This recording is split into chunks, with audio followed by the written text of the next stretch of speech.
Oh, come on, man. Come on. Come on!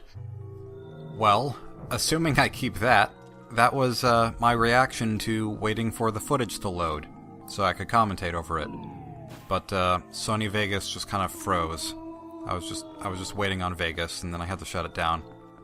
Yes, I had to shut down all of Las Vegas. Nobody can gamble anymore. I don't know why that circle is there. I really don't. It seems like it's important, but it's not. I feel like that's probably where the soul was supposed to go originally, and then maybe the designers felt like, oh, you know what? This would be more cinematic if the soul had to be put in the center of the big palace right here on this little section. Also, I'm turning all these guys into normal because, well, guys or girls, I mean, I don't know. I don't want to be judgmental here.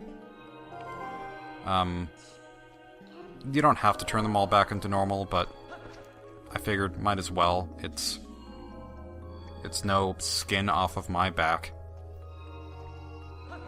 I don't really understand that phrase. I mean, I guess it's like, well, it's not torture for me to do this. But that's such a weird phrase. And also, keep your eyes peeled. That's the worst visual image for such a harmless thing. Just, hey, make sure that you keep an eye out on things. Make sure you're paying attention to what's around you. Keep your eyes peeled just sounds like, hey, let's take an orange peeler and just go, and everyone loves that noise. Actually, I don't want to know what noise that would make if that happened to your eyes. I know that there is a phobia for eye damage. I'm not sure what it's called, but I heard about it because I made those images for One Night at Flumpty's 1 and 2, where eyes are treated like eggs. First scrambled and then sliced. I don't know. I think something about peeling specifically just seems extra cringy. Cringy is not a very good word. It's a pretty cringy word. I usually prefer to say cringe-worthy because that actually is a word, as far as I know. But I guess either one is just about as descriptive. I spend way too long in this room. But then again, I don't know if it's totally obvious that the claw shot target that you're supposed to look for is on the ceiling. It's not really a tendency of gameplay or just any life and any time in your life to look at the ceiling. You pretty much naturally draw your eye towards other places. What was that story about? I think it was in the Renaissance era, where I don't know the story, but it's like a whole bunch of people were looking to hide their famous artwork from, I think, not the French. Man, this is something I should just look up because I feel so uneducated for not knowing all the details, but basically one country was looking to hide all of their priceless art pieces that would have gotten them all arrested had this other country known about them. And what they did was hide them all on the ceiling of some kind of bar, and nobody ever noticed. So there's also that Cyanide and Happiness thing. I think it's a Cyanide and Happiness comic, where there are these two characters who say they just hid all of the blood, or they cleaned up after their mess, and they're like, oh no, we forgot to clean the ceiling, and oh no, our contractor is here, or whoever it was. One of the guys is like, you know, don't worry, I got this. And he said, hey, did you know that the word gullible is written on the ceiling? And the contractor's like, I'm not falling for that one, and then he just never looks at the ceiling. But one of these days, the word gullible is not going to be in the dictionary, and one of these days it's going to be written on the ceiling, and then you will all pay. I don't know where I was going with that. If I didn't make it clear, the black smoke, I mean, I didn't talk about this at all, so why would I have mentioned. I don't know why I would have made it clear if I never mentioned it, but the black smog stuff turns you back into your wolf form automatically, because it is the Heart of Darkness. Just like the Heart of Darkness game, which I don't know if I want to play that game or not. I don't know if I really have any way to access that game. It seems like it would be a really interesting experience, sort of like Limbo or Inside, but maybe more annoying than either of those. The main thing about it is, I think that it certainly has the dark tone of something like Limbo or Inside, because there's so many death animations. They don't have blood, but they might as well because they're graphic enough.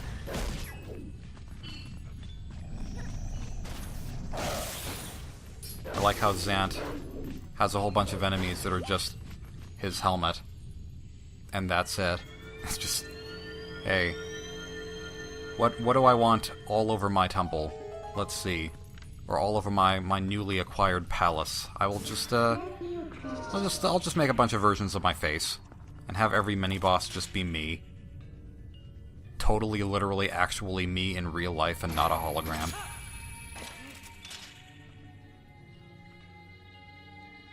That must be...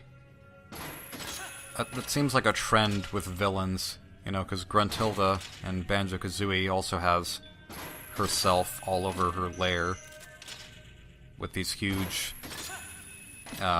statues and things. Sometimes you have to travel inside of them. Huge rock structures. The whole lair is actually her face, or her head, with her witch's hat and everything. You have to climb to the top of the hat. That's where you're doing the whole game. And then Bowser's castle, he has his head usually in a huge structure on the front of his castle, and then he has lots of Bowser statues, and... just goodness gracious. Villains are very arrogant. More arrogant than they usually have a right to be, but then again, I guess that's kind of the point. Like, their arrogance is their downfall, usually, but... we need some more non-arrogant villains. Although there probably are plenty of non-arrogant villains, and we just don't know about them because they don't talk about themselves that much.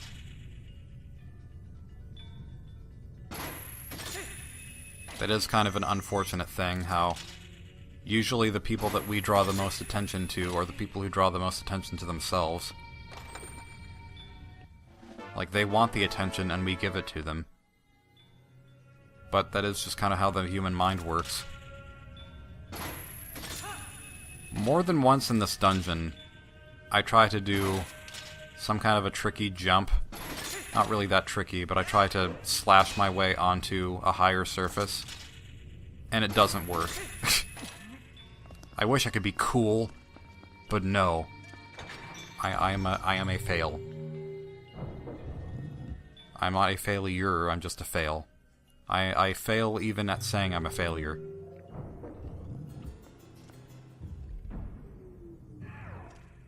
There's something about glowing stuff in a dark environment that just makes everything cooler. Okay, no, that's just another right hand. I was really hoping that there would be a left and a right hand. I might have even tried to make this observation during my leisure replay, I just don't remember very well. Because that was a very long time ago. Hey look, it's literally, totally, actually the real Zant. Ripping off the style of Phantom Ganon. Come to think of it, the whole Palace of Twilight kind of looks like the Wind Waker Phantom Ganon. Yeah, he tries to make things a little bit more difficult this time by putting piranha plants everywhere. I know that's not what they are, but they're like discount Deku Babas. They're not really Deku Babas because they're only like this in this world, I think. It's pretty fascinating that you have the Twilight Realm and you have Hyrule Castle, or you have Hyrule in general, and they both have very, very similar enemies. Both of them have plants that look like Venus flytraps that attack you. How could two worlds be so different? Well, they are two sides of the same coin, but we're gonna get into that eventually. That line. Good. Yeah, Link is So valiant most of the time, and then all of a sudden he just falls flat on his face. And now I'm thinking of Q-Boy. Q-Boy is another thing that I recently revisited from the Newgrounds days. Just, what was that?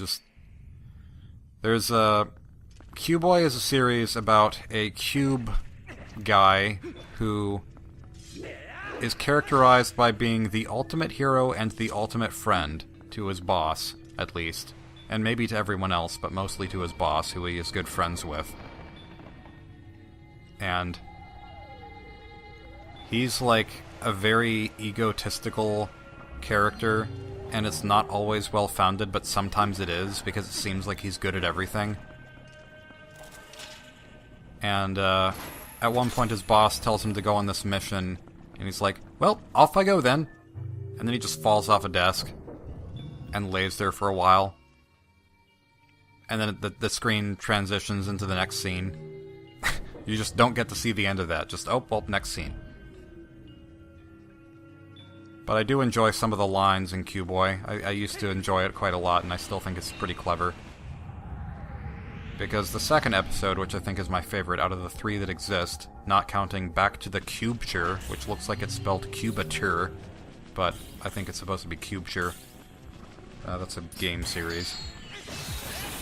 Second episode is about Super Tom, and how he's supposed to fight off the villainous, nasty Esquire Padrino.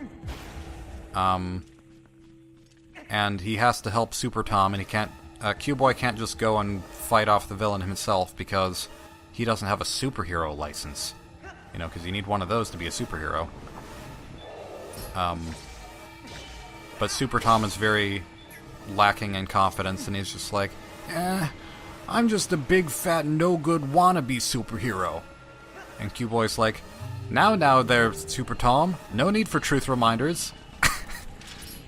Which is just the worst, least encouraging thing you could say in some ways, but it's pretty excellent. So that's one of my favorite lines. I also like the beginning of episode 2 with Q-Boy trying to help these game board piece children from a snake from Snakes and Ladders, I guess it would be. And he just says, snake? More like rubbish, which is the least clever thing that you could say. But you just gotta appreciate stupid stuff. Stupid stuff can be pretty great. There's like an intellectual element to stupidity. Somehow. This is another room that I had trouble with for some reason. Even though I never recalled having trouble with this room before. I just got really confused this time. Well, actually, I probably have gotten confused with this room before. It's not always totally obvious what you're supposed to do in these rooms, but I do manage to keep Master Hand over there. Or maybe this one's Crazy Hand, because it's the second hand. I managed to get the soul away from him. It takes a lot of soul to do that. No. But you do need the platforms up, so I'll get to it eventually. I like how the hand is very ominously looming over the ground, and you can see by the shadow. The shadow's a good... Well, it's not just good game design so that you always know where the hand is, but it's also good game design because it adds to the intensity of the matter. Yeah, all you had to do is quickly go over to... No? What'd you do that for, past self? Why'd you do that? Silly dum-dum. Who brings me gum-gum? Yeah, you just have to be kind of quick about it. And make sure that you're going to the higher platforms instead of the lower ones. Yeah, once I'm done with this palace, it'll be nice to go back to live commentary again, because watching my past self doing silly things is more frustrating than just being in the moment doing stupid things, because at least I know that I can correct it. Which I guess I can correct it in the sense that I cut out footage if I need to, but that's a little bit different. Okay, hand. My brother likes to kiss hands. He is very passionate about kissing hands. He's also the brother who likes to call me PC Hander. So in general, I think he just likes hands. One time, out of nowhere, my sister once got a nice little deal to be a hand model for a coffee shop. I can't imagine how strange that would be. Just going into a coffee shop, and then, like, this is her story as far as I remember it. She goes in, and then the people working there just say, hey, could you... We really like your hands. Could we just have you model for us for a little bit? And she was just like, okay. And so she got her hands taken a picture of with a coffee mug, and now, I guess, well, maybe not still, but at least at the time, she had specifically her hands holding a mug and, like, plastered to the front of the coffee shop or something.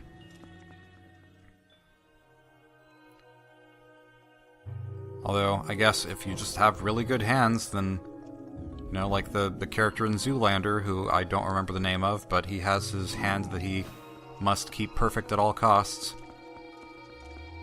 And also there's that one episode of Lucky Star where the artist girl character, who is my favorite character despite my not knowing her name at all, where she falls down but she does a turn in midair so that she makes sure not to ruin her drawing arm, which is so relatable. But let's not talk about drawing arms, let's talk about awesome sword-swinging arms. Because now we have the mightiest sword in the forest.